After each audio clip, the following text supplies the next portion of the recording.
ఆకలి ఆ ప్రయాణంలో తను చేయడంలో తినడానికి కావలసినటువంటి సమకూర్చుకోవడం మర్చిపోయాడు. అదే చెప్పాడు, అడిగిన అది మర్చిపోయాడు. తినడానికి ఏమీ లేవు. కొంత దూరం నడిచి వెళ్ళేసరికి ఒక చోట ఇద్దరు మనుషులు కనపడ్డారు. ఇద్దరు మనుషుల దగ్గరికి ఇద్దరు వెళ్ళాడు. వాళ్ళల్లో ఒకటి దగ్గర 3 చపాతీలు ఉన్నాయి. ఎన్ని చపాతీలు ఉన్నాయండి? 3 చపాతీలు ఉన్నాయి. ఇంకొకటి దగ్గర 5 చపాతీలు ఉన్నాయి. సరే, వాళ్ళు ఓపెన్ చేసి కూర్చున్నారు తిందామని చెప్పేసి. వీడు ఎప్పటి నుంచో ఆకలితో ఉన్నాడు కదా, చాలా రిక్వెస్ట్ఫుల్గానే రెసిబుల్గానే అడుగుతున్నాడు, అయ్యా ఇట్లా నా పరిస్థితి, ప్రయాణం చేసి అలసిపోయాను, ఆకలి నచ్చేస్తుంది, కడుపు మండిపోతుంది, నాకు కూడా ఏదన్నా కొంచెం పెట్టండి అన్నాడు.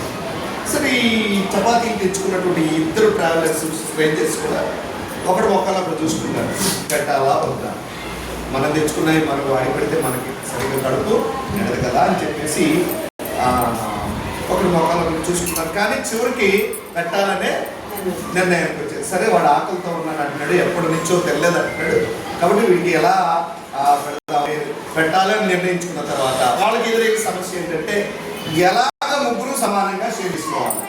ఇప్పుడు మొదటివాడి దగ్గర ఎన్ని చపాతీలు? 3 చపాతీలు ఉన్నాయి. రెండో వాడి దగ్గర ఎన్ని చపాతీలు? మొత్తం ఎన్ని చపాతీలు? 8 చపాతీలు. 8 చపాతీల్ని ముగ్గురు సమానంగా తినాలి.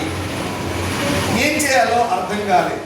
ఇక్కడతో అయిపోలేదు కదా అసలు సమస్య, ఇక్కడ కాదు, ఇంకా ముందు 8 చపాతీల్ని ముగ్గురు ఎలాంటి డీవియేషన్ లేకుండా సమానంగా తినాలనుకున్నారు. సరే, మొత్తానికి వాళ్ళలో ఒకటి ఆలోచన వచ్చింది, అబ్బాయి నీ దగ్గర ఉన్నటువంటి 3 చపాతీల్ని 3 భాగాలు చేయరా అన్నాడు. ఎన్ని భాగాలు అవుతాయండి?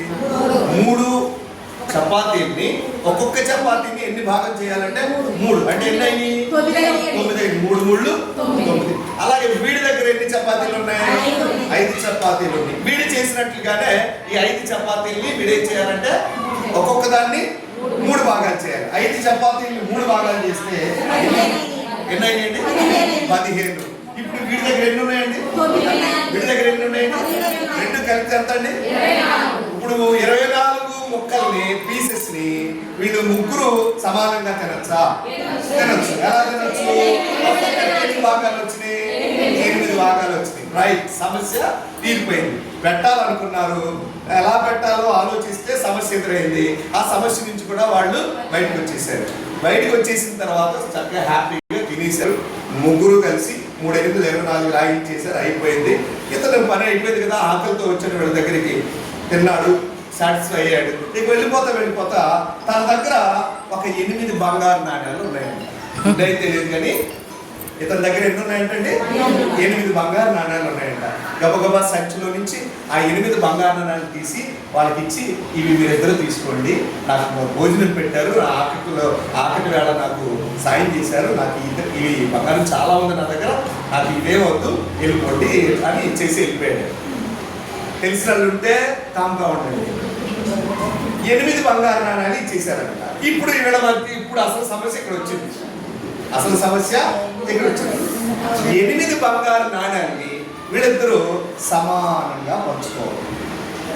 అర్థమవుతుందండి?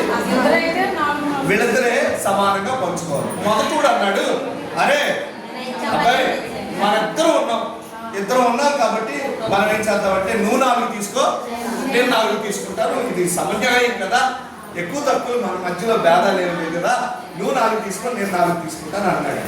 ఈ రెండో అజెండా కుదురుద్ది. భోజనం పెట్టాల్సి వస్తే నేనేమో 5 చపాతీలు ఇచ్చాను, నువ్వేమో 3 చపాతీలు ఇచ్చావు, కాబట్టి నేను 5 తీసుకుంటాను, నువ్వు 3 తీసుకో అన్నాడు.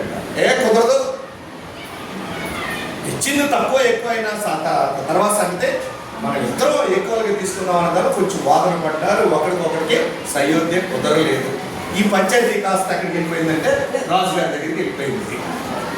రాజా మా పరిస్థితి ఇది, మా దగ్గరికి ఒక వ్యక్తి వచ్చాడు, ఆహారం లేదంటే మేము మా తినేదాళ్ళ నుంచి వాడికి పెట్టాము. వాడికి పెట్టిన తర్వాత అతను వెళుతూ మాకు 8 బంగారు నాణ్యాలు ఇచ్చాడు, మరి వాటిని మేము షేర్ చేసుకోవాల్సి వస్తే నేను అంటున్నాను, మనం ఇద్దరం కలిసి ఉన్నాం కాబట్టి, ఫ్రెండ్స్ కాబట్టి ఇందులో భేదం లేకుండా నువ్వు ఒక 4 తీసుకోరా, నేను ఒక 4 తీసుకుంటాను అని అన్నాను. వీళ్ళు దానికి ఒప్పుకోకుండా నేను 5 చపాతీలు ఇచ్చాను కాబట్టి నాకు 5 నాణ్యాలు, నువ్వు 3 చపాతీలే ఇచ్చావు కాబట్టి నీకు 3 నాణ్యాలు అని అంటున్నాడు. మరి మీరిద్దరూ మా ఇద్దరు పంచాయతీని ఎలా తెలుస్తారో తేల్చండి. రాజుగారిని అందరిని అడిగాడు, అందరిని కూర్చోబెట్టాడు, ఆస్థాన పండితులను అడిగాడు. సాయంత్రం వరకు సభ వీళ్ళ పంచాయతీతోనే నడిచిపోయింది. సాయంత్రం అయిపోయింది. అరే బాబు, మీ సమస్యకి నా తల ఇప్పటికే బుట్టు కట్టేసింది, ఇద్దరులో ఎవడో ఒకడు తగ్గాలి. ఆడ 5 4 తీసుకుందామంటప్పుడు దానికన్నా ఒబే అవ్వాలి, లేకపోతే ఇద్దరు ఇచ్చిన బుక్ ప్రకారంగా వాడు 3 ఇచ్చాడు కాబట్టి 3 తీసుకుని నువ్వు 5 ఇచ్చావు కాబట్టి నువ్వు 5 తీసుకోండి అని అంటే మీరు ఇద్దరు ఒప్పుకోవట్లేదు. కాబట్టి నేను రేపు పొద్దున్న దీని మీద ఆలోచించి ఖచ్చితంగా మీ సమస్యకి పరిష్కారం చెప్తానన్నాడు. కాబట్టి మీరు కూడా భోజనం చేసిన తర్వాత ఈ సమస్యకి పరిష్కారం వెతికి పట్టుకోండి. ఎవడెవడో ఎంత తీసుకోవాలి, ఏది సమన్యాయమో మీరు భోజనం చేసిన తర్వాత అడిగి తెలుసుకోండి. తర్వాత మీరు భోజనం నుంచి రాగానే మీరు ఆలోచించుకోండి, మీరు ఏం చెప్తారో. ఒకవేళ విన్నవాళ్ళు ఉంటే మీరు బయటకు రాకండి. ఇది బయటికి వచ్చే వరకు, ఓపెన్ అయ్యే వరకు ఈ సమస్య పరిష్కారం విన్నవాళ్ళు ఎవరైనా ఉంటే మీరు చెప్పండి, మీకు ఫైనల్లో అవకాశం ఇస్తారు. కాబట్టి మీరు లంచ్ తర్వాత వాళ్ళిద్దరి సమస్యకి ఏం పరిష్కారం ఉందో వెతుక్కోండి.